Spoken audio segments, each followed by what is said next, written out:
লালনের মাজারে 3 দিন একাধারে চলছে আল্লাহর নাম নিয়ে গাঁজা খাওয়া, কোনো অসুবিধা নেই। আরো পুলিশ দিয়ে পাহারা দেওয়া হয়। অথচ কুষ্টিয়াতে, চুয়াডাঙ্গা, এই সমস্ত জায়গায় তাফসির মাহফিল লেখা দেখলে আগেই 14 জায়গায় অনুমতি নেওয়া লাগবে। কেন? ইসালে সওয়াব হয়, 63 দিন ব্যাপী অনুষ্ঠান হয়, 7 দিন ব্যাপী মেলা হচ্ছে। মেলার নাম দিয়েছে বই মেলা, বই খুঁজে পাওয়া যায় না। মেলার নাম দিয়েছে শিশু মেলা, শিশু নেই, শুধু শিশুর খালার আর মামারা। এই সমস্ত জায়গার কোনো অনুমতি নেই। ইসালে সওয়াব হচ্ছে সারা রাত। আঞ্জুমানে কি নাম দিয়ে উল্টা পাল্টা, গোসল শরীফ, নওর শরীফ, কি শরীফ হচ্ছে, কোন শরীফে কোনো সমস্যা নেই, যত সমস্যা কোরআন শরীফ। এক কথা বলেন। তাহলে ওয়াজ করেন কে বলেন তো? আল্লাহ নিজে ওয়াজ করেন। ইয়াইযুকুম লাআল্লাকুম তাযাক্কারুন, তিনি তোমাদেরকে ওয়াজ করছেন। আশা করা যায় আল্লাহর বান্দারা আল্লাহর এই 6টা ওয়াজ যদি মেনে নেয় তাদের উপকার হবে। দেখি আল্লাহর ওয়াজগুলো আমরা অ্যাডভার্টাইজ করি, কেমন উপকার পায় দুনিয়াতে। প্রথম নাম্বারে আল্লাহ আমাদেরকে আদেশ দিয়েছেন, নির্দেশ দিচ্ছেন, আমরা যেন দুনিয়ায় ন্যায় বিচার করি। কি বিচার? ন্যায় বিচার কাকে বলে? আইন দাল্লাম আদল, মামান আল আদাল, লগাতানা সারহান। আদল কত প্রকার, কি কি? তাফসিরে আমি পেয়েছি আদল প্রধানত 3 প্রকার। কয় প্রকার? 1 প্রকার আদল হচ্ছে আল্লাহর সাথে ন্যায় বিচার, 2 নম্বর রাসূলের সাথে ন্যায় বিচার, 3 নম্বর আল্লাহর সৃষ্টি জগতের সাথে ন্যায় বিচার। আল্লাহর সাথে ন্যায় বিচার কি? কোরআনে আল্লাহর শরীয়তের বিধান দিয়েছেন 500। কত? জেলখানায় থাকাকালীন সৌদি আরবের একজন লেখক, এটা শোনান তো,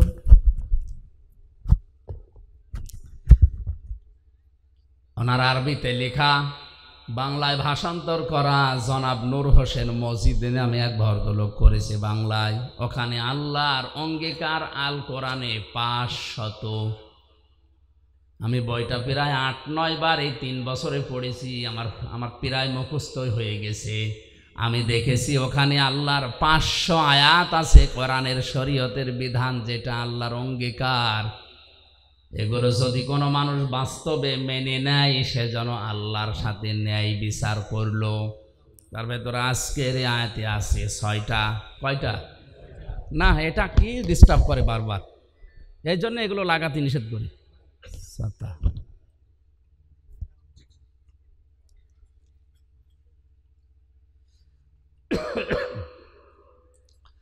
সুবহানাল্লাহ, আলহামদুলিল্লাহ, লা ইলাহা ইল্লাল্লাহ।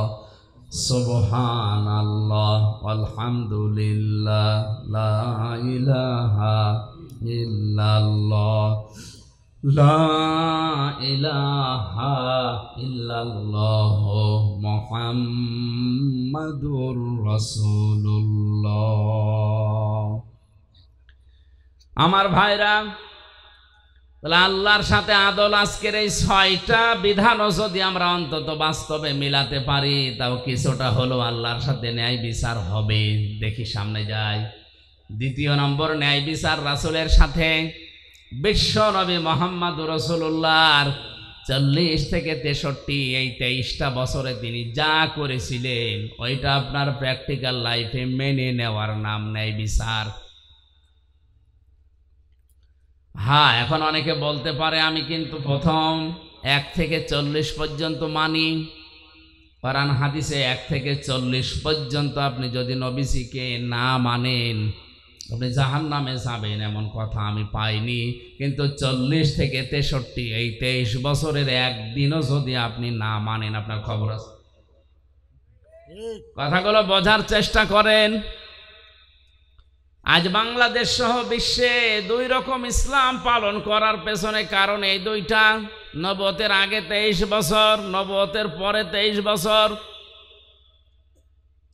লাকাদ কানা লাকুম ফি রাসূলিল্লাহি উসওয়াতুন হাসানাহ লিমান কানা ইয়ারজুল্লাহা ওয়াল ইয়াউমাল আখির ওয়া যাকারাল্লাহা কাসীরা।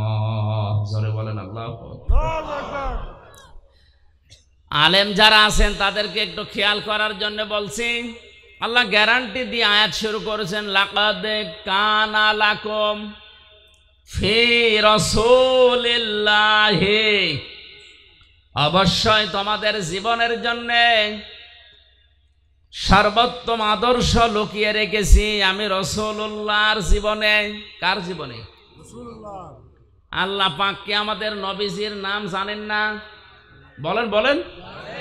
তিনি তো আব্দুল্লাহ ইবনে মুহাম্মদ ছিলেন 1 থেকে 40 বছর পর্যন্ত, এইটা তার নাম ছিল। এর আগে হয়তো মানুষ তাকে সাদিক বলে ডাকতো, আল আমিন বলে ডাকতো, কিন্তু রাসূলুল্লাহ কেউ বলতো না। তিনি রাসূলুল্লাহ হয়েছিলেন, নবুয়ত পেয়েছিলেন, নবী হয়েছিলেন কত বছর বয়সে? বলেন বলেন। তাহলে 1 থেকে 40 বছর পর্যন্ত তিনি ছিলেন মুহাম্মদ ইবনে আব্দুল্লাহ। আমি যেমন আমির হামজা ইবনে রিয়াজ, তিনিও ওইভাবেই পরিচিত ছিলেন। পুরা আরব জাহানে তাকে নাম ধরে ডাকতো মুহাম্মদ বিন আব্দুল্লাহ। এখনো পর্যন্ত মিডল ইস্টে যে দেখেন তারা বাবার নামকে জুড়ে দিয়ে ডাকে। ছেলের নাম যদি হয় আব্দুর রহমান তাহলে বলে আবু আব্দুর রহমান, আব্দুর রহমানের পিতা। যতগুলো সাহাবীর নাম আপনি দেখবেন অধিকাংশ বাবার নামের সাথে জুড়ে দেওয়া। আব্দুল্লাহ বিন মাসউদ, আব্দুল্লাহ ইবনে ওমর রাদিয়াল্লাহু তাআলা আনহুমা। আল্লাহ রাব্বুল আলামিন 1 থেকে 40 বছর পর্যন্ত নবীজির এই জীবনে তিনি 17 বছর থেকে সংগঠন আরম্ভ করেছিলেন হিলফুল ফুজুল দিয়ে, শান্তির সঙ্গ। এখান থেকে 40, এই 23 বছরে তিনি সামাজিক রাজনৈতিকভাবে বিভিন্ন কর্মকাণ্ড তিনি আঞ্জাম দিয়েছিলেন পরিবারে আর সমাজে। একটা শত্রু পুরা আরব জাহানে তার ছিল না। সিরাত ইবনে হিশাম বলছে, আর রাহিকুল মাখতুমিয়াও আছে, একটা শত্রু তার ছিল না। সবাই তাকে অধিকাংশই নামের পরিবর্তে বলতো আল আমিন যাচ্ছে, আর সাদিক যাচ্ছে। যখনই তিনি 40 বছর বয়সে কোরআনে কারিম পেলেন, নবুয়ত পেলেন, নবী হয়ে গেলেন। আগের 23 বছরে একটা শত্রু যার নেই, পরের 23 বছরে 82 বার তাকে ডাইরেক্ট হত্যা করার জন্য ইহুদিরা চেষ্টা চালিয়েছে। মানুষ তো একই আছে, আগেও যা ছিল পরেও তাই, শুধু নাম পাল্টিয়ে হয়েছে মুহাম্মদ ইবনে আব্দুল্লাহর জায়গায় রাসূলুল্লাহ। এই কথা বলেন। আজ আমরা বাংলাদেশ সহ বিশ্বে যারা মুহাম্মদ ইবনে আব্দুল্লাহর কাজগুলো করছে তাদের শত্রু হবে না, হওয়া সম্ভব না। কিন্তু যারা রাসূলুল্লাহর কাজ আরম্ভ করবে তাকে যদি 82 বার টার্গেট করা হয়, অন্তত আপনাকে 8 বাদ দিয়ে যদি 2 থাকে 2 বারও টার্গেট হবে। এখানে উল্টা বসে আমরাও তো নবীওয়ালা কাজ করি, আমার তো কিছু হয় না। না, ওটা আপনার নবীওয়ালা কাজ না, ওটা মুহাম্মদ ইবনে আব্দুল্লাহর কাজ। নবীওয়ালা কাজ আরম্ভ হয়েছে নবী হওয়ার পরে। কত বছর বয়সে? বলেন বলেন।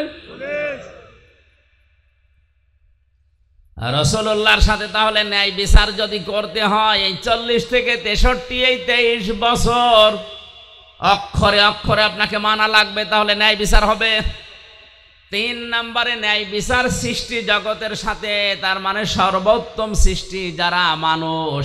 লাকাদ খালাকনাল ইনসানা ফি আহসানি তাকওয়িম। পৃথিবীতে যত সৃষ্টি আমি বানিয়েছি সবচাইতে উত্তম এবং সুন্দরভাবে বানিয়েছি আমি মানুষকে। মানুষ আল্লাহর সবচাইতে সর্বোত্তম সৃষ্টি, সবচাইতে দামি সৃষ্টি। ওয়ালাকাদ কাররামনা বানি আদম, বনি আদমকে আমি সম্মান দিয়েছি।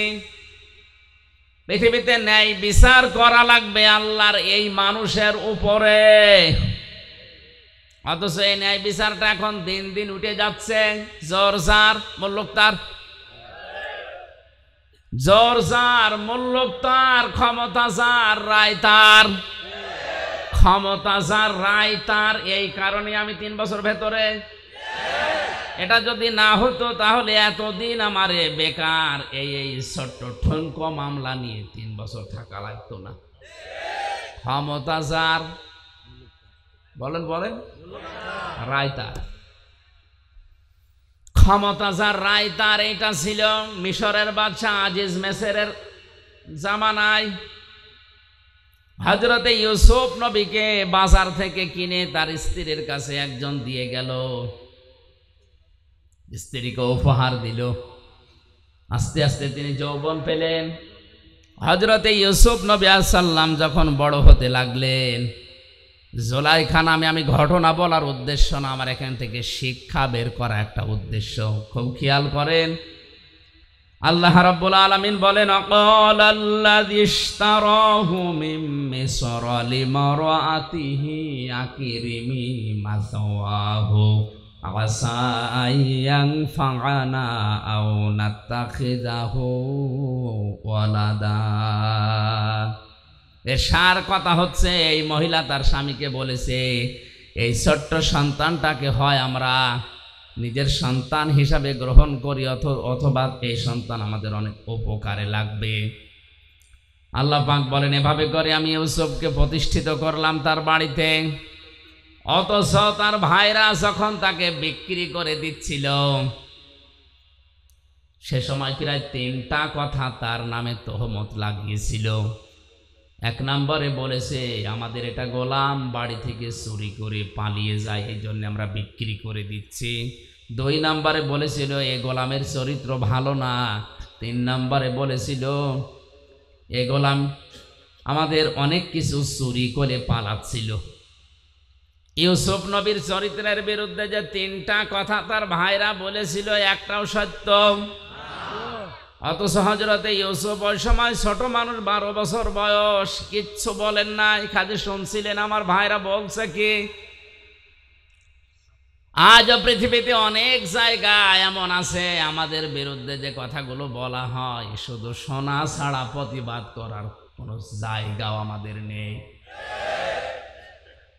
বাস্তবের দিকে তাকান, ধরে নিয়ে যাচ্ছে পুলিশ, মামলার আয়ু পুলিশ, ম্যাজিস্ট্রেট ওদের, বিচারক ওদের, জজ ওদের। মামলায় যা যা লিখেছে সব ওরা নিজেরাই লিখেছে। আপনাকে বলবে এখানে সই করে দেন, আপনি যদি সই নাও করেন, এমন কায়দায় সই করে নেবে মনে হচ্ছে যে আপনারই সই। সব কিছুই ওদের। আপনি নীরব দর্শকের ভূমিকা পালন করে শুধু দাঁড়িয়ে থাকবেন আর দেখবেন ইউসুফ নবীর মতো, আল্লাহ আমি এখন করব কি, কিচ্ছু করার নেই আমার। যদি আমি একটু উসবিস করি তাহলে এই যে ক্রেতা এ চলে যাওয়ার পরে আমার ভাইরা 12-11 জন আমারে ছাড়বে না, মেরে ফেলবে। আর যদি আমি কিছু না বলি, কিচ্ছু না বলে যদি চুপ করে থাকি, অন্তত এখান থেকে এই ক্রেতা আমাকে নিয়ে সে দেশে যাবে, জীবন বাঁচানো অন্তত যাবে। আমি যদিও বিক্রি হয়ে যাচ্ছি, আজ বিশেষ করে বাংলাদেশ সহ বিশ্বের বহু জায়গায় আলেম এবং মুসলমানেরা ঠিক নবী ইউসুফের মতো অসহায় অবস্থায় আছে। আল্লাহ রাব্বুল আলামিন বলেন, অনুরিদু আন্না মুন্না আলাল্লাযীনা ইসতাদঈফু ফিল আরদি ওয়া নাজআলাহুম আইম্মাতাও ওয়া নাজআলাহুমুল ওয়ারিসিন।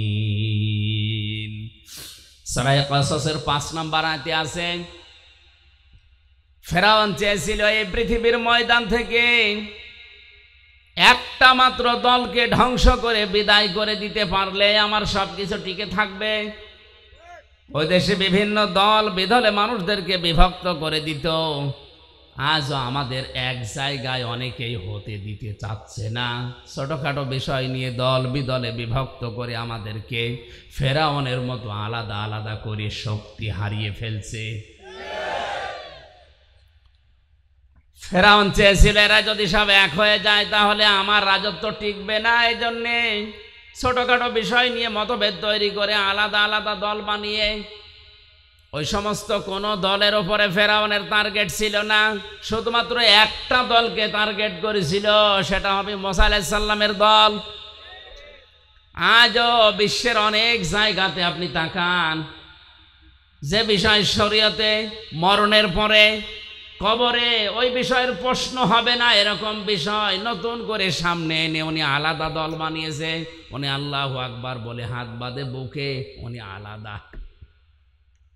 অথচ মরণের পরে আপনাকে আল্লাহ কিন্তু জিজ্ঞাসা করবে না হাত কোথায় বাদ দিস, বলবে? আপনি যদি শুধু আল্লাহু আকবার বলে হাত ছেড়ে দেন তাও অসুবিধা নেই, আর যদি বুকে বাঁধেন তাও অসুবিধা নেই, যদি নাভিতে বাঁধেন তাও অসুবিধা নেই, যেখানে সেখানে বাঁধলেই নামাজ হবে, ছেড়ে দিলেও সমস্যা না। ইমাম আহমদ ইবনে হাম্বল রহমতুল্লাহ আলাইহে তার মাযহাব যারা মেনে চলে তারা দেখেছি সৌদি আরবে কাবা শরীফে মসজিদে নববীতে আল্লাহু আকবার বলার পরে হাত ছেড়ে দিয়ে দাঁড়িয়ে আছে। আমি প্রথমে জানতাম না, কাবা শরীফে নামাজ পড়তে গিয়ে যদি আল্লাহু আকবার বলে হাত ছেড়ে দাঁড়িয়ে আছে, আমি মনে করছি ওর মনে নেই, খালি গোতা মারছে, ওটা আমার ভাষা বলছে না। নামাজ শেষ পর্যন্ত ছেড়ে দিয়েছে, কালো আফ্রিকায় বাড়ি, আমার দিকে তাকিয়ে বলছে কি, মানে ওর ভাষা দিয়ে যে কি আপনি গোতাদের কেন? আচ্ছা এই নিয়ম তো অন্তত আমাদের দেশে আমি পাইনি। অন্তত হাত আপনি বুকে বাঁধেন নাই, নাভিতে বাঁধেন, হচ্ছে ছেড়ে দিয়ে দাঁড়িয়ে আছেন, এটা তো আমি জানতাম না আগে। পরবর্তীতে আমার সাথে যারা ছিল তারা বলছিল যে এরা এই মাযহাব মেনে চলে, অসুবিধা নেই। আমার ভাইরা আপনি মিলান, এ বিষয়টা নিয়ে কবরে আপনাকে প্রশ্ন করা হবে না, এটা আপনার সিলেবাসেও নেই। সিলেবাসে যে 5টা বিষয় আছে আমি সামনে আসব, ওর ভেতরে এইটা অন্তত নেই। অথচ আমিন জোরে বলবেন না আস্তে বলবেন, এই নিয়ে একদল আলাদা হয়ে মসজিদ পর্যন্ত আলাদা বানিয়েছে। এটা ইহুদি খ্রিস্টান বাদ দিলাম, অনেক নামধারী মুসলমান মুনাফিকেরা সূক্ষ্ম ষড়যন্ত্র করে এই ছোটখাটো জিনিস দিয়ে আমাদের আলাদা আলাদা করে আমাদের শক্তি হারিয়ে ফেলেছে। ওয়াতিউল্লাহ ওয়া রাসূলাহু ওয়া লা তানাসাউ ফাতাফশালু ওয়া তাযহাবা রিহুকুম ওয়াসবিরু ইন্নাল্লাহা মা'আস সাবিরিন। সূরা আনফালের 10 নম্বর পারা 2 নম্বর পৃষ্ঠার 1 নম্বর লাইনে আছে, আল্লাহ পাক বলেন আল্লাহর ইতাআত করো, রাসূলের আনুগত্য করো, সাবধান তোমরা নিজেরা নিজেদেরকে বিচ্ছিন্ন করে ফেলো না, তোমরা পরস্পর মতবিরোধ তৈরি করো না, তাহলে তোমাদের হাওয়া কমে যাবে। অতাযহাবা রিহুকুম অসবিরু শব্দের দিকে খেয়াল করেন, অতাযহাবা রিহুকুম তোমাদের বাতাস বেরিয়ে যাবে। বাতাস বেরোনো মানে, আমি আয়াতের তাফসীর পড়ার পরে বুঝতেছিলাম না। একবার যশোরে একটা অনুষ্ঠানে যাবার সময় থানার সামনে দিয়ে যেতে যেতে দেখি থানার ভেতরে অনেকগুলো প্রাইভেট মোটরসাইকেল পুরাতনতা পড়ে আছে। নিচের দিকে তাকিয়ে দেখলাম অধিকাংশ মোটরসাইকেল প্রাইভেটের চাকায় হাওয়া নেই, আর হাওয়া না থাকলে ওগুলো সব মুখ থুবড়ে পড়ে থাকে। কথা বলে না কেন? এই যে হাওয়া না থাকলে ওর চলার ক্ষমতা নেই, নড়ার ক্ষমতা নেই, দেখতেও যেন কেমন লাগে। মুসলমানদের ভেতরে যখন ঐক্য নষ্ট হয়ে যায় তখন আল্লাহ পাক বলেন তাদের বাতাস, তাদের শক্তি বের হয়ে যাবে, তখন যে এসে থাপড় দেবে। আর এটা অলরেডি এখন আরম্ভ হয়েছে। আন্তর্জাতিক বিষয়টা আমি পরে বলবো, এটা দেশীয় রাজনীতিতে দেশীয় সূক্ষ্ম ষড়যন্ত্র এইটা, এই জন্য আমরা এক জায়গায় হতে পারি না। ফেরাউন ঠিক এই কাজ করে ওই মিশরের ভেতরে আলাদা আলাদা দল করে কয়েকশো দল বানিয়েছে, কোনো দল তার টার্গেট ছিল না। আজও বাংলাদেশে ইসলামী দল যত আছে কোন দল কিন্তু বাতিলের টার্গেট না, রাম আর বামদের টার্গেট না, একটা দলকে বাতিলরা টার্গেট মনে করে। কারণ ওরা জানে যে ফেরাউনের মতো ওদেরও বুদ্ধি আছে, যে হাজার হাজার দল থাকলেও অসুবিধা নেই, এই মোসানবী সমস্যা। আল্লাহ রাব্বুল আলামিন বলেন কিন্তু আমি অনুগ্রহ করেছি, আন্না মন্না, মানান শব্দের শাব্দিক অর্থ হচ্ছে অনুগ্রহ করা, দয়া করা। ওরা যেই দলটাকে ধ্বংস করার জন্য উঠে পড়ে লেগেছিল, ষড়যন্ত্র করেছিল, আমি আল্লাহ কিন্তু চেয়েছি ওই মসা নবীর দলকে এই জমিনের ওয়ারিশ বানাতে। জোরে বলেন আল্লাহু আকবার। আজও তামাম দুনিয়ায় যারা হকপন্থী সঠিক দলকে বুঝে ফেলেছে, ইমাম ইবনে তাইমিয়া বলেন, তোমরা যদি হক দলকে চিনতে না পারো তাহলে বাতিলের দিকে তোমরা তাকাও, তারা কোন দলকে টার্গেট করে। তুমি হয়তো হক চিনতে নাও পারো, কিন্তু বাতিল হক চেনে। হযরতে মুসা আলাইহিস সালামকে আল্লাহ রাব্বুল আলামিন জমিনে প্রতিষ্ঠিত শুধু করেননি, জমিনের ওয়ারিশ বানিয়ে দিয়েছিলেন। ইউসুফ নবী আলাইহিস সালামকে জমিনে তিনি প্রতিষ্ঠিত করলেন। ওরা চেয়েছিল এখান থেকে বিক্রি করে তাকে শেষ করে দেবে, আল্লাহ পাক বলেন না, ওয়ালিনুআল্লিমাহু মিন তা'ওয়িলিল আহাদিস আল্লাহু গালিবুন আলা আমরিহি ওয়ালাকিন্না আকসারান নাসি লা ইয়ালামুন। তাকে আমি আল্লাহ স্বপ্নের ব্যাখ্যা শিক্ষা দিলাম। আমি আল্লাহ যেটা ইচ্ছা করেছি, আমার আদেশগুলোই গালেব হয়েছে, বিজয় হয়েছে, কিন্তু অধিকাংশ মানুষ এটা বোঝে না বা জানে না। ওয়ালাম্মা বালাগা আশুদ্দাহু আতাইনাহু হুকমা ওয়া ইলমা ওয়া কাযালিকা নাজিসিল মুহসিনিন। আমি আল্লাহ পাক দিন যত যেতে থাকে, হযরত ইউসুফ নবী আলাইহিস সালামের শরীরে শক্তি সমর্থন যৌবন যখন আসে, তাকে আমি জ্ঞান এবং হিকমত তাকে আমি আল্লাহ দান করলাম। জোরে বলেন আল্লাহু আকবার। আজ ওই ইসলাম নিয়ে টিকে থাকতে হলে আমাদের দুইটা জিনিস লাগবে, শক্তি এবং হিকমত, জ্ঞান। শক্তি বলতে শুধু শরীরের শক্তি না, আজ এই যে মিডিয়াগুলো কাজ করছে এটাও একটা শক্তি, এটা সবচাইতে বড় শক্তি। এখন আজ ইসলামকে ধ্বংস করার জন্য ওরা যত কিছু ব্যবহার করছে তার সবচাইতে বড় মাধ্যম এই প্রচার মাধ্যম। আল্লাহ রাব্বুল আলামিন কোরআনে কারিমে জানিয়েছেন, হে নবী, ইসলাম ধ্বংস করার জন্য ওরা যেটা কাজে লাগাচ্ছে ওইটা উল্টি আপনি ইসলামের পক্ষে কাজে লাগান। আজ মিডিয়া, ইলেকট্রিক মিডিয়া বলেন, প্রিন্টিং মিডিয়া বলেন, যত খবরের কাগজ পত্রিকা সবগুলোই রাম আর বামদের মালিকানায়। প্রচার করার মতো আমাদের হাতে তেমন কিছুই নেই। সুতরাং ইসলাম নিয়ে যদি এখন এগিয়ে যেতে হয়, আমাদের জ্ঞান অর্জন করা লাগবে, আমাদেরকে বিভিন্ন শক্তি সঞ্চয় করা লাগবে। এভাবে করে আমি আমার মুহসিন বান্দাদেরকে পুরস্কৃত করে থাকি। এবার আমার মূল কথায় আসছি, ওয়ারাওয়াদাতুহুল্লাতী হুয়া ফি বাইতিহা আন নাফসিহি ওয়া গাল্লাকাতিল আবওয়াবা ওয়া ক্বালাত হাইতা লাক। হযরত ইউসুফ যখন যৌবনে পদার্পণ করলেন, ওই বাড়ির মালিক যে জুলাইখা, যার নাম, নবী ইউসুফকে আল্লাহ এত সৌন্দর্য দান করেছিলেন, তাফসিরে পেয়েছি দুইজন পুরুষকে আল্লাহ সবচাইতে বেশি সুন্দর করে দুনিয়ায় পাঠিয়েছেন। তার ভেতরে ইউসুফ নবী দ্বিতীয়, এক নাম্বারেই ছিলেন আমাদের নবী মুহাম্মদ রাসূলুল্লাহ। চারজন মহিলাকে আল্লাহ এই দুনিয়াতে সবচাইতে সুন্দরী করে বানিয়েছিলেন। কিয়ামত পর্যন্ত এরকম মানুষকে আল্লাহ আর পাঠাবেন না। তার এক নাম্বারে হযরত হাওয়া আলাইহিস সালাম, এত সুন্দর মানুষ দুনিয়ার আসবে না। দুই নম্বরে জুলাইখা, তিন নম্বরে রানী বিলকিস, চার নম্বরে বিশ্বনবীর ছোট মেয়ে হযরতে ফাতিমাতুজ জাহরা রাদিয়াল্লাহু তাআলা আনহা। এই যে দুই নম্বরে যার নাম বললাম জুলাইখা, এও ছিল বিশ্ব সুন্দরী ওই সময়। এই মহিলা একটা একটা করে দরজা সবগুলো বন্ধ করে দিয়ে একেবারে উপরে ইউসুফ নবীকে একান্তে ডাক দিয়ে বলে, আসেন।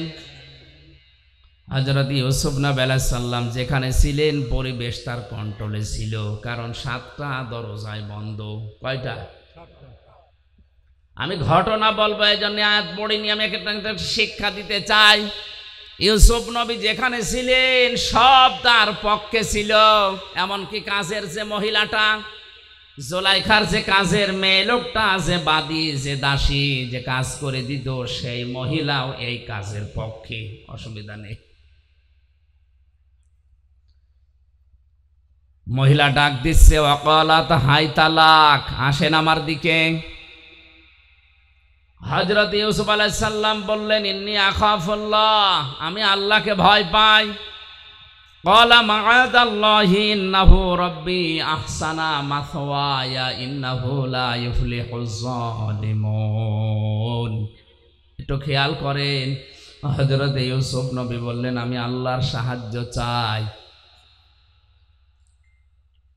জুলাইখা ডাক দিয়ে বলছে, আল্লাহর সাহায্য তো আমিও চাই।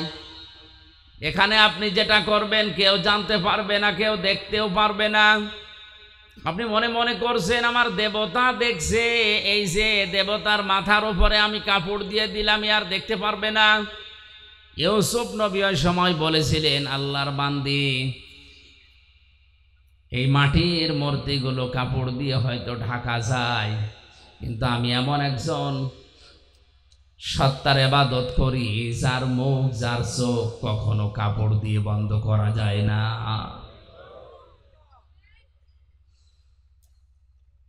হযরত ইউসুফ আল্লাহর সাহায্য চেয়েছিলেন। এত বড় কঠিন যৌবনে পরীক্ষা চলছে, যেটা একটা যুবক মানুষের জন্য এই জায়গা থেকে বেঁচে থাকা কতটি তারা জানে। হযরত ইউসুফ নবী কঠিন মুহূর্তে তিনি আল্লাহর সাহায্য চাই কথা বলেছিলেন কেন? অথচ তার পরবর্তীতে আল্লাহ পাক বলেন, ওয়ালাকাদ হাম্মাত বিহি ওয়া হাম্মা বিহা লাউলা বুরহানা রাব্বি। এমন একটা পরিবেশ তার কোন অনুকূলে ছিল। তিনি একজন নবী, নবীদের শরীরে এমনিতেই যৌবন বেশি। সাধারণ মানুষের চাইতে নবীদের শরীরে যৌবন কমপক্ষে 27 গুণ বেশি থাকে। কত? আল্লাহর নবীর এই ডান হাতে এই দুনিয়ার 100 মানুষের শরীরে যে শক্তি আছে তার ডান হাতে এই শক্তি ছিল। নবীদের যৌবনও বেশি, তাদের শক্তিও বেশি, পরিবেশে কন্ট্রোলে। যেমন তেমন মহিলা না, বিশ্ব সুন্দরী। আল্লাহ রাব্বুল আলামিন বলেন, হযরতে ইউসুফও কিন্তু মানুষ হিসাবে রাজি হয়ে গিয়েছিলেন, আর ওই মহিলা তো আগেই রাজি। এই আয়াতের কথা যা বলছি ঠিক আছে? হ্যাঁ, আমি যে বললাম ওয়ালাকাদ হাম্মাত বিহি ওয়া হাম্মা বিহা, ইউসুফ নবীও রাজি, জুলাইখাও রাজি, ঠিক আছে? বাংলা অর্থ তো এটাই হয়, ওয়ালাকাদ হাম্মাত বিহি ওয়া হাম্মা বিহা। ইউসুফ নবীও রাজি ছিলেন, জুলাইখাও রাজি আছে।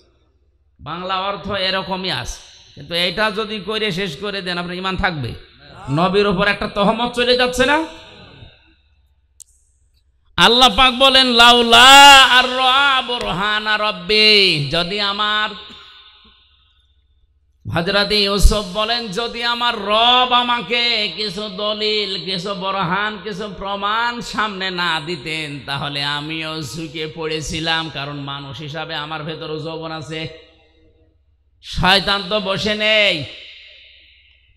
জেলখানার এই জীবনে মামুনুল হক সাহেব ছিলেন আমার পাশের রুমে। মানুষ হিসাবে মাঝে মাঝে আমাদের হতাশা আসে, কিন্তু কোরআনে কারিমের সমস্ত আয়াতগুলো যখনই পড়তাম, অর্থ ব্যাখ্যা বিশ্লেষণ নিয়ে আলোচনা করতাম, তখন আবার স্বাভাবিক হয়ে যেতাম। না, আমাদের মালিক আছেন, তিনি আমাদের ছাড়বেন না।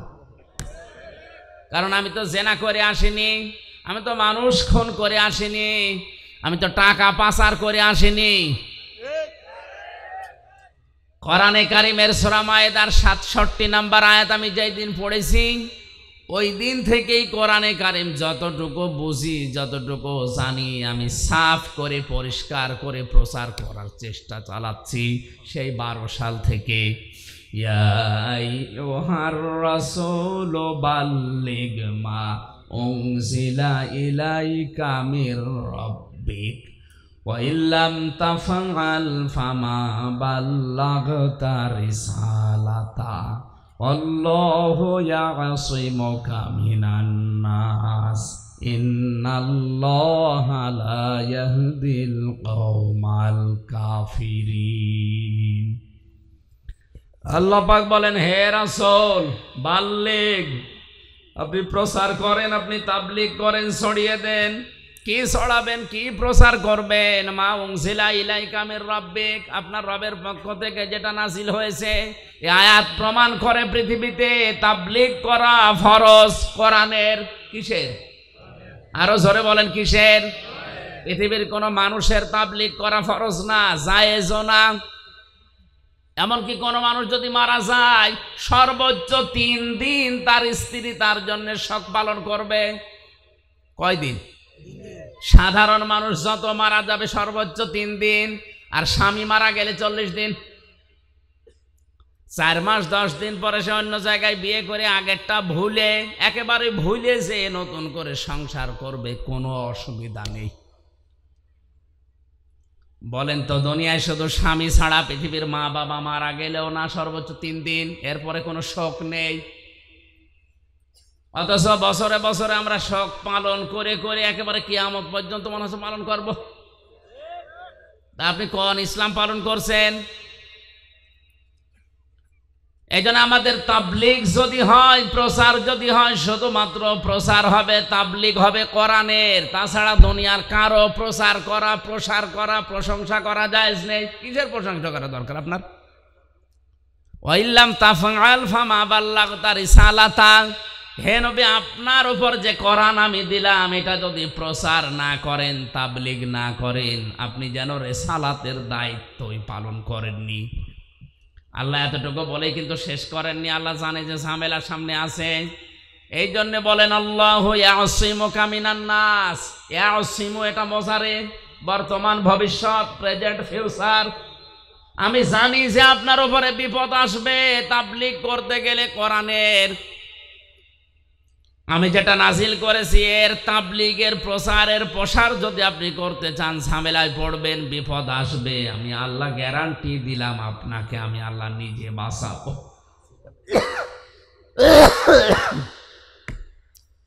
শুধু বাঁচিয়েছেন দুনিয়ায়, ওই 82 বার তাকে ডাইরেক্ট হত্যা করতেছিল, এই জায়গায় তা না।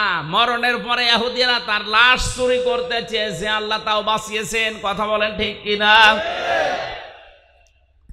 আল্লাহ ইয়াসিমু যেহেতু মজারে দিয়েছেন বর্তমান এবং ভবিষ্যৎ, ভবিষ্যৎ বলতে কিয়ামত পর্যন্ত কোরআন থাকবে।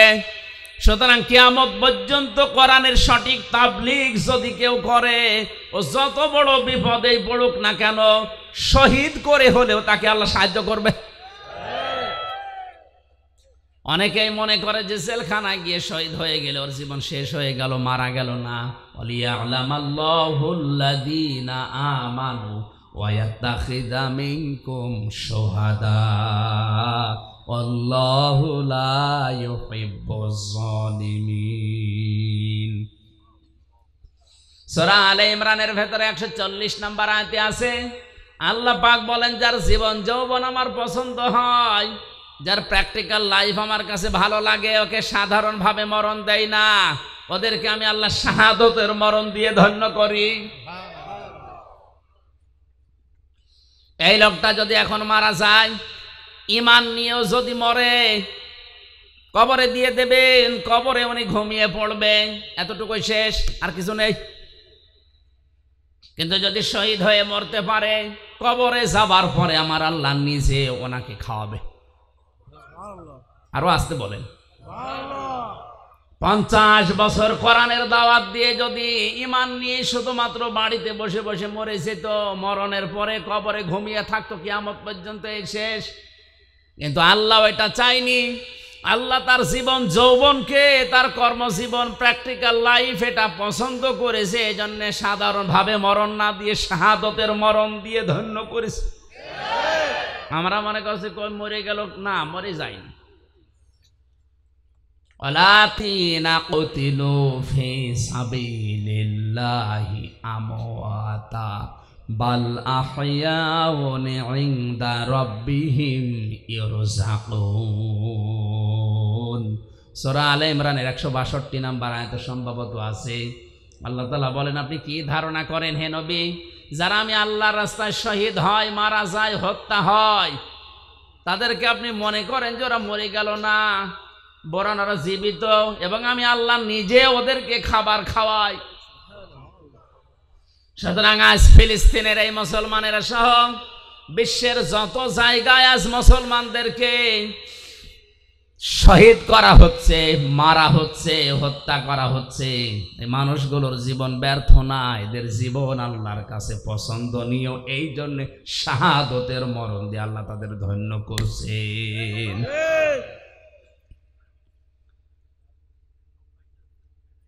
এজন্য বরহান দলিল যদি আল্লাহ রাব্বুল আলামিন মানুষকে না দেখায়, তার মনের ভেতরে শান্তি প্রশান্তি আসা সম্ভব না। কত মানুষ দেখলাম শুধুমাত্র ইসলামের জন্য 20 বছর, 22 বছর, 25 বছর পর্যন্ত পড়ে আছে ওই চার দেওয়ালের মাঝে, দুনিয়ার কিচ্ছু আর জানে না। এমনিতে একটা ঘরের ভেতরে আমার মাত্র 3 বছর থাকতেই হাঁপিয়ে উঠেছি। যে লোকটা আজ 25 বছর আছে, এমনি থাকা যায় না। মহান আল্লাহ অবশ্যই তাকে কোনো কিছু দেখাচ্ছে। এই যে লাউলা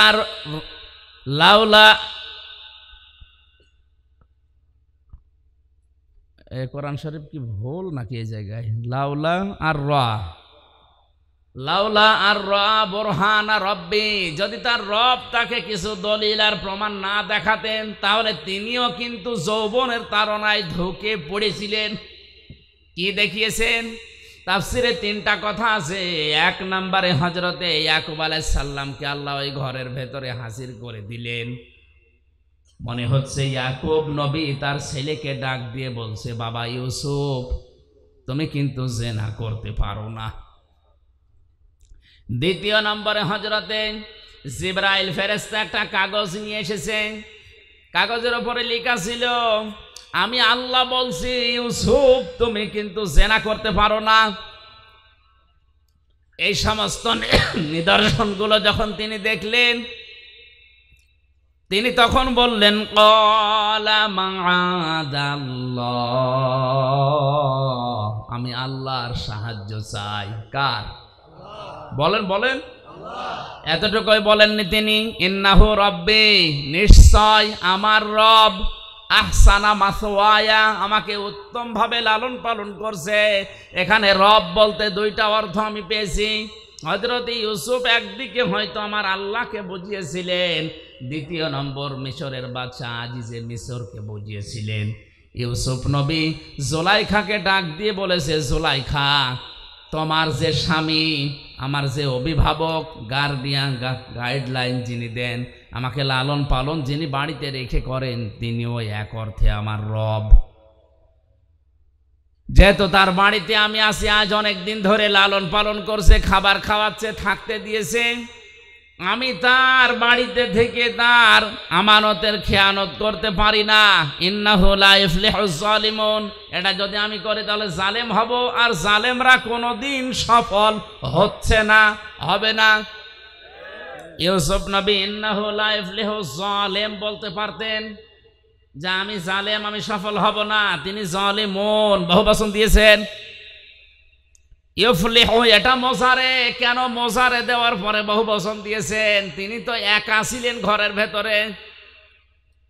মুফাসসিরিন ইকরাম তাফসিরে কাবীরের ভেতরে আল্লামা ফখরউদ্দীন রাজি লিখেছেন, হযরত ইউসুফ নবী আলাইহিস সালাম যে কথাটা বলেছিলেন আল্লাহর এত বেশি পছন্দ হয়েছিল, ওই সময় কিয়ামত পর্যন্ত যারা নফসের উপরে, পরিবারের উপরে, সমাজের উপরে, দেশের উপরে, মানুষের উপরে জুলুম করবে, এই জালেমদেরকে আল্লাহ দৃষ্টান্ত হিসাবে আয়াত কোরআনে নাযিল করে দিয়েছেন। জালেমদেরকে আল্লাহ জানাতে চেয়েছেন, জালেমরা তোমরা যা করো না কেন তোমরা কিন্তু সফল হতে পারছো না, পারবা না। এই জন্য জালেম দুনিয়ায় যারা আছেন তারা থামেন। আজ অনেকেই তার ব্যক্তির উপরে জুলুম করছে, নিজের যৌবনকে যৌবনের তাড়নায় পড়ে ধ্বংস করে ফেলছে। মোবাইল, কম্পিউটার, ইন্টারনেটের মাধ্যমে নিজের যৌবনকে আজ যারা ধ্বংস করে ফেলছে, এটা নিজের নফসের ওপরে, শরীরের ওপরে জুলুম। এই কথা বলে না কেন? পরিবারের মা বাবা আপনাকে হোস্টেলে থাকতে দিয়েছেন, পুরুষ হোস্টেল, মহিলা হোস্টেল যাই বলেন, কত কষ্ট করে মা বাবা টাকা পয়সাগুলো আপনার জন্য পাঠায়। আপনি ওইটা নিয়ে ওয়াইফাই লাইন নিয়েছেন, ইন্টারনেট নিয়ে লেখাপড়া বাদ দিয়ে সারাদিন উলঙ্গ নাচ দেখতেছেন। এটা নফসের ওপরে জুলুম। এই জালেম যদি কেউ হয়ে যায়, সে সফল হতে জীবনেও পারবে না। আল্লাহ রাব্বুল আলামিন বলেন, কাযালিকা লিনাসরিফা আনহু সুওয়া ওয়াল ফাহশা ইন্নাহু মিন ইবাদিনাল মুখলাসিন। এইভাবে করে আমি আল্লাহ তার থেকে এই ফায়সা কাজগুলো সরিয়ে নিয়েছিলাম। আমার মুখলেস বান্দাদেরকে আমি এভাবেই সাহায্য করব কিয়ামত পর্যন্ত। আস্তাবাকাল বাবা ওয়া কদ্দাত কমিসাহু মিন দুবুরি ওয়াল ফায়া সাজ্জিদাহা আলাদাল বাব ক্বালাত মা জাযাউ মান আরাদা বিআহলিকা সুআন ইল্লা আইয়ুসজানা আও আযাবুন আলীম। জ্ঞানী মানুষ যারা একটু খেয়াল করেন, আল্লাহ রাব্বুল আলামিন বলেন, হযরত ইউসুফ আলাইহিস সালাম যখনই বলেছে আমি আল্লাহর সাহায্য চাই, ওই নিদর্শনগুলো দেখার পর জিবরাইলকে বললাম, কানের কাছে মুখ লাগিয়ে বলো যে সামনে যাও, যা করা লাগে আল্লাহর কুদরত করবে। হযরত ইউসুফ নবী আলাইহিস সালাম শুধু সামনের দিকে গিয়েছেন। তখনও পর্যন্ত জুলাইখা মনে মনে ভাবছিল দরজা 7টায় বন্ধ, ও সামনে যাই যাবে, বের হতে পারবে না। কিন্তু ইউসুফ নবীর মনের ধারণা যে আমি পারবো না। জিবরাইল আমার কানের কাছে মুখ নিয়ে যা বলেছে এটা তো জুলাইখা শোনেনিও, জানেও না। দেখি আমি সামনে যাই, আল্লাহর কুদরত আমি দেখতে অবশ্যই পাবো। সামনে গেলেন, দরজার কাছে যাওয়া পর্যন্ত দরজা খোলে নাই। এটা তাফসিরে কাবিরের ভেতরে আছে, খাজেনে, তাফসিরে খাজেনে মুফাসসির লিখেছেন দরজার কাছে গিয়ে দাঁড়িয়ে আছে, তখনও পর্যন্ত দরজা খোলে নাই। ইউসুফ নবী চিন্তা করছিলেন ওই সময়, কি আল্লাহর ওয়াদাও কি মিথ্যা হয়ে গেল? কই আমার জিবরাইল যে কানের কাছে মুখ নিয়ে বলে গেল যে সামনে যান, আমি তো এসেছি প্রায় দরজার কাছে, আর ও মহিলা তো এবার দৌড় দেবে।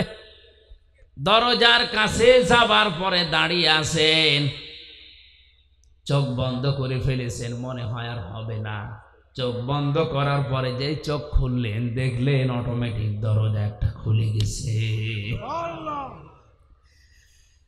আল্লাহর ভয় নিয়ে কোনো মানুষ যদি অন্যায় কাজ করার সমর্থ থাকার পরেও কোনো মানুষ যদি আল্লাহর ভয়ে ফিরে আসে, মহান আল্লাহ ওই সময় তাকে সাহায্য করে। হযরতে ওমরের জামানার একটা ঘটনা পড়েছিলাম হাদিসে। তিনি ক্ষমতা পাওয়ার পরে রায় দিয়ে দিলেন, ঘোষণা দিয়ে দিলেন যে মদ আজকে থেকে হারাম। কেউ যেন আমার রাজ্যের ভেতরে মদ আর কেউ বিক্রি না করে, বাইরে থেকে যেন কেউ না নিয়ে আসে। মদিনার এক যুবক আকিক নামক বাজার থেকে চুরি করে 2 বোতল মদ ওই সময় কিনেছে। 1 বোতল জায়গায় বসে খেয়েছে, আর একটা নিয়ে যাচ্ছে বাড়িতে। রাতের বেলা বন্ধুদের নিয়ে আনন্দ করে চুরি করে খাবে। হযরত ওমর রাতের বেলা বের হয়েছে, দেখি প্রসাদের খবর কি। এশার নামাজের পরে তিনি বের হয়ে, চারিদিকে অন্ধকার, পাহাড়ি এলাকা। তাকিয়ে দেখলেন অন্ধকারের ভেতরে কালো কি যেন আসতেছে। কাছে যত যায় তত স্পষ্ট হয়। কাছে গিয়ে দেখলেন একটা মানুষ। ডাক দিয়ে বললেন, এই বেটা, রাতের বেলা এভাবে কি করো? লোকটা হযরতে ওমরের কণ্ঠ শোনার পরে তার মাতলামি ভালো হয়ে গেছে। কারণ হযরত ওমর যে রাস্তা দিয়ে যেত, শয়তান পর্যন্ত রাস্তায় আসতে ভয় পেত। লোকটা ছিল মাতাল। হযরত ওমরের কণ্ঠ যাই শুনেছে, এই বেটা এই রাতের বেলা কি করো? ওর মাতলামি গেছে ভালো হয়ে, ডাক দিয়ে বলে, খলিফা আমার বোনের বাড়ি যাচ্ছি। বোনের বাড়ি যাবে, তা হাতে কি? এই যে চাদর মোড়া দিয়া, এর নিচে মোটা মোটা লাগে কি এটা? এ ফুলি আছে। ও মনের অশান্তি মুখ দিয়ে বের হয়ে গেছে, এটা দুধের বোতল মা দিয়েছে, বোনের বাড়িতে নিয়ে যাচ্ছি। হযরত ওমর সঙ্গে সঙ্গে বললেন, দেখি তোর দুধের বোতল দেখা কেমন। লোকটা চিন্তা করছে, মিথ্যা কথা তো বলেই ফেলেছি, এক বোতল খেয়েছিলাম, আর এক বোতল নিয়ে যাচ্ছিলাম। এই কঠিন মুহূর্তে যদি চাদরটা তুলে এই বোতলটা হাতে দেই, দেওয়ার সঙ্গে সঙ্গে এই মিথ্যা বলার অপরাধ আমরা মেরে ফেলবে। এখনো পর্যন্ত ওর বিশ্বাস হয়নি আমার চাদরের নিচে কি আছে, ও তো জানে মদ। ওই সময় আল্লাহকে ডাক দিয়ে বলেছে মনে মনে, রব্বুল আলামিন আজকের এই কঠিন অবস্থায় তুমি যদি ওমরের হাত থেকে আমারে বাঁচিয়ে দিতে পারো, তোমার নামে শপথ করে বলছি জীবনে আর কোনোদিন আমি মদ খাবো না। হযরত ওমর হাত বাড়িয়েছে, লোকটাও চাদর খুলে দিচ্ছে। ওর তো মনে মনে আছে যে এটা মদেরই বোতল। চাদর ওসা করে যখন ওনার হাতে দিয়েছে, হযরত ওমর হাতে নিয়ে দেখলেন গরম দুধ। ডাক দিয়ে বলে, আল্লাহর বান্দা এই নাও, চলে যাও। লোকটাকে যখন বলে এই নাও চলে যাও, ও আর যায় না, জায়গায় দাঁড়িয়ে আছে। হযরত ওমর জিজ্ঞাসা করে, কি যাও না কেন? লোকটা বোতল ফেলে দিয়ে বলে, খলিফাতুল মুসলিমিন আমি কিন্তু সত্যি মদ খেয়েছিলাম, আর এক বোতল নিয়ে যাচ্ছিলাম বন্ধুদের নিয়ে খাবো। আপনি যখন চাইলেন আমিও দেওয়ার জন্যে রেডি। ওই সময় মনে মনে আল্লাহকে একটা ডাক দিয়েছিলাম, রব্বুল আলামিন তোমাকে ভয় করেই বলছি, আজকে যদি ওমরের হাত থেকে তুমি আমারে বাঁচিয়ে দিতে পারো, জীবনে আর মদ খাবো না। যে আল্লাহ আমার সেকেন্ডের ভেতরে মনের কথা শুনে মদের বোতলকে দুধের বোতলে পরিণত করে দিয়ে আপনার হাত থেকে বাঁচিয়ে দিতে পারে, সত্যি আল্লাহর নামে আমি এটা কসম করেছিলাম, ওটা ঠিক রাখবো, জীবনে আর কোনো দিন আমি আর মদ খাবো না। এই জন্য মন থেকে ভয় করে যদি কোনো মানুষ সঠিক সিদ্ধান্ত নিয়ে ফিরে আসতে পারে অন্যায় কাজ থেকে, ওই সময় থেকে আল্লাহ তাকে সাহায্য করবেন। হযরত ইউসুফ নবী ঠিক এই মুহূর্তে দরজার সামনে দাঁড়িয়ে চোখ বন্ধ করে উনি মনে করছিলেন, কই জিবরাইল যেটা বললো মেলে না। চোখ খুলে দেখে মিলে গেছে। সামনের দিকে এগিয়ে যাচ্ছিলেন। জুলাইখা চিন্তা করছে, কই ধরা গেল না। পেছন দিক থেকে জামা টেনে ধরেছিলেন। হযরত ইউসুফ নবীর শরীরে শক্তি ছিল না। বলেন বলেন, কয়জনের নাম বললাম? 27 জন যুবকের শরীরের শক্তি ছিল কমপক্ষে। এক একজন নবীদের শরীরের ভেতরে একটা মহিলা টান দিয়েছে পেছন দিক থেকে। তিনি এমন জোরে হ্যাঁচকা টান দিয়ে সামনের দিকে এগিয়েছে, 7টা দরজায় তো খুলতে আরম্ভ করেছে। মহিলার হাতেও শক্তি কম ছিল না, কারণ সেও তো রাজার স্ত্রী। ভালো ভালো খাওয়ার শরীর, জামা ছিঁড়ে গেছে, তারপরও ধরতে পারে নাই। একেবারে শেষ দরজায় যাবার পরে দেখে বাদশাহ দাঁড়িয়ে আছে, আজিজ মেসের। ডাকতে বলে, ইউসুফ এ কি অবস্থা? ইউসুফ নবী কথা বলতে যাবে তার আগেই জুলাইখা ডাক দিয়ে বলে, বাদশাহ আপনি বাড়িতে নেই, এই সুযোগে আপনার এই গোলাম আপনার স্ত্রীর বেডরুম পর্যন্ত এসে দেখেন কি অবস্থা করেছে। হযরতে ইউসুফ নবী বললেন, না এ দোষ আমার না, আপনার স্ত্রীর দোষ।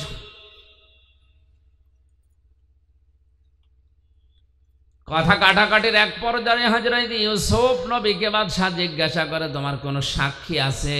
হযরত ইউসুফের মনের ভেতরে আল্লাহ ইলহাম পাঠিয়ে দিলেন, হ্যাঁ আছে। ওই যে আপনার শালীর কোলের উপরে যে দুধের বাচ্চা কাঁদতেছে, ওইটাই আমার সাক্ষী। দুধের বাচ্চাটাকে সামনে নিয়ে আসলেন। কোরআনে কারীম বর্ণনা দিচ্ছে, জুলাইখার সঙ্গে সঙ্গে ডাক দিয়েছে, বাদশাহ হে আমার স্বামী, এর কথা আমি শুনতে চাই না।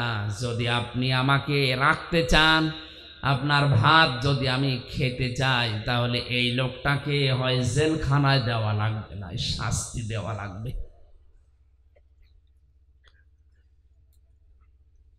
হযরত ইউসুফ আলাইহিস সালাম ছোট্ট এ বাচ্চার দিকে তাকিয়ে ইশারা করলেন, তোমার যা জানা আছে বলো দেখি। বাচ্চা ওর কি জানা আছে? আল্লাহ রাব্বুল আলামিন বলেন, ইউসুফ আলাইহিস সালামের কথা শোনার পরেই কিন্তু বাচ্চা কথা বলেনি। চুপ করে যখন ছিল, বাদশা ইউসুফ নবীর দিকে চোখ মোটা করেও তাকিয়েছিল। আল্লাহ রাব্বুল আলামিন নবীজির এই কঠিন মুহূর্তে যৌবনের এত বড় তাড়নায় যিনি পরীক্ষা দিয়ে পাশ করেছেন তাকে ফেলে দেবেন না, এই কারণে এই বাচ্চার মুখ দিয়ে আল্লাহ কথা বের করে দিলেন। বাচ্চা ডাক দিয়ে বলে, বাদশা, এই পুরুষের জামার সামনের দিকে যদি ছেঁড়া থাকে তাহলে এই পুরুষের দোষ, যদি এই পুরুষের পেছনের দিকে ছেঁড়া থাকে জামা তাহলে আপনার স্ত্রীর দোষ। তখনও পর্যন্ত জুলাইখার হাতে ইউসুফ নবীর জামার পেছনের সাইড ছেঁড়া, হাতে নাতে প্রমাণ। কিন্তু ক্ষমতা যেন কার হাতে? কি শোনেন আপনারা? বাদশার হাতে। জোরে বলেন, কার হাতে? হাতে নাতে প্রমাণ। ক্ষমতা যেন কার হাতে? বাদশাহ রায় দিতে চাচ্ছিলেন ইউসুফ নবীর পক্ষে, কিন্তু যেই বলেছে বাদশাহ আমি কিন্তু আপনার ভাত খাবো না, এই কথা শোনার পরে গেছে উল্টিয়ে। হযরত ইউসুফ নবী আলাইহিস সালামের বিরুদ্ধে বাদশাহ রায় দিয়ে দিল, আমি বাড়িতে না থাকার সুযোগে আমার স্ত্রীর বেডরুম পর্যন্ত গিয়ে তাকে নষ্ট করার পায়তারা করেছে, এই জন্য ইউসুফকে আমি 10 বছর জেল দিয়ে দিলাম। কয় বছর? হযরত ইউসুফ আলাইহিস সালামকে 10 বছর জেলের ঘোষণা দেওয়ার সঙ্গে সঙ্গে তার শরীরের যে সাধারণ পোশাক ছিল ওইটা খুলে ফেলা হলো। জেলখানার কয়েদিদের পোশাক তাকে পরানো হচ্ছে, জেলখানার কয়েদিদের যে ডান্ডা বেড়ি তারে দেওয়া হচ্ছে, মাজায় শিকল দিয়ে জেলখানার কয়েদিদের যে টুপি তার মাথায় দিয়ে টানতে টানতে নিয়ে যাচ্ছে। হযরত ইউসুফ নবী আলাইহিস সালাম ওই সময় আকাশের দিকে তাকিয়ে বলেছিলেন, রব্বুল আলামিন তুমি তো জানো আমি জিনা করিনি, তুমি তো জানো আমি ধর্ষক না, আমি মানুষের বাড়ি ঘরে আগুন লাগাইনি, এরপরেও বিনা কারণে ক্ষমতা যার রায় তার, ক্ষমতা যার রায় তার, এ কারণে আমারে 10 বছর জেল দিয়ে দিল। আমার কোনো দুঃখ নেই, এদের এই অবৈধ কাজে সাড়া দেওয়ার চাইতে জেলখানার জীবন আমার কাছে উত্তম। জোরে বলেন আল্লাহু আকবার।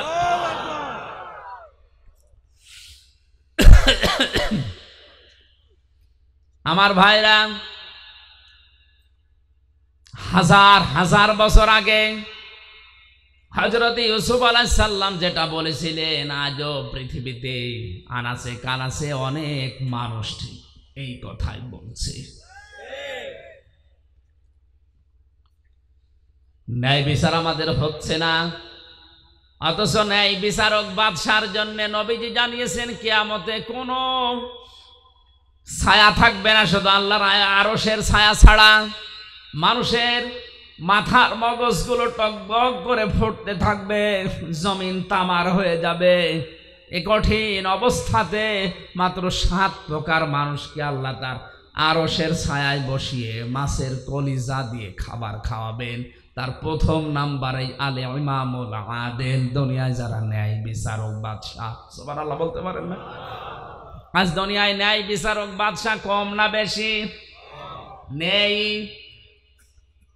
এজন্য বিচারপতি যারা আছেন হাজার হাজার মামলা পড়ে আছে বিনা কারণে। আপনি কত জায়গায় মাসের পরে মাস ঘুরতে যাচ্ছেন, অথচ এই লোকটা জেলের ভেতরে পয়সা মরতেছে। আপনি একটু সুযোগ করলেই কিন্তু লোকটার জামিন হয়ে যায় যদি একটু ন্যায় বিচারের নিয়তে আসেন। বলে যে না, এই চেয়ারটা পেতে আমার 40 লক্ষ টাকা খরচ হয়েছে, 5টা মামলায় আমি এই টাকা তুলবো। জোরে বলেন সুবহানাল্লাহ। এই কারণে তো এত মামলা পড়ে আছে, মামলার জটই কাটে না। অথচ যত বিচারক, যত বিচারপতি, জজ, ম্যাজিস্ট্রেট, যদি বিচার সত্যি সত্যি ন্যায় বিচার আমাদের দেশে চালু হয়, এত বিচার থাকার কথা। হযরত ওমর 2 বছর তিনি প্রধান বিচারপতির দায়িত্বে ছিলেন। খলিফাতুল মুসলিমিন হযরতে আবু বকরের শেষ জামানার দিকে তিনি বললেন, খলিফা আমারে আর প্রধান বিচারপতি বানানোর দরকার নেই, এ দায়িত্ব আমি ছেড়ে দিলাম, এই বিভাগটা বন্ধ করে দেন। বিনা কারণে আপনি আমারে বেতন দিয়েছেন এই 2 বছর, একটা মামলাও কেউ আমার দরবারে করে নাই। এই 2 বছরের ভেতরে আদালতে একটা মামলাও আমার কাছে কেউ করে নাই। কোন কারণে আপনি আমারে প্রধান বিচারপতি বানিয়ে রেখেছেন? হযরতে আবু বকর ডাক দিয়ে বলেন, খলিফা আমার 2টা বছরের ভেতরে তোমার কাছে একটা বিচারও আসে নাই, কেন তুমি কি বলতে পারো? হযরত ওমর বলেছিলেন, খলিফা যেই দেশ চলে কোরআন দিয়ে, যেই দেশের মানুষগুলো একে অন্যের কল্যাণ কামনা করে, এই দেশে বিচার দেওয়ার জন্য কে আসবে? সুতরাং হযরতে ওমরের জামানায় খলিফাতুল মুসলিমিন হযরতে আবু বকরের এই 2 বছরে তিনি যেটা দেখিয়েছেন, আজও বাংলাদেশে বিচার ব্যবস্থাতে মামলার জট যদি করাতে হয়, কোরআনের আইন সংসদে কায়েম করা লাগবে। এটা রাজনীতি না আসল নীতি? এই নীতির পক্ষে আছেন কারা দেখি? লিল্লাহি তাকবীর।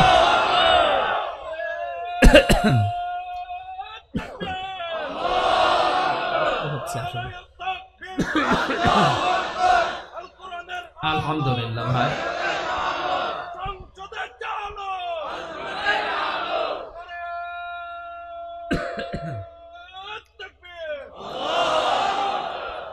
এই জন্য ন্যায় বিচার এটা প্রতিষ্ঠিত যদি হয়, সবাই আমরা বাঁচতে পারবো।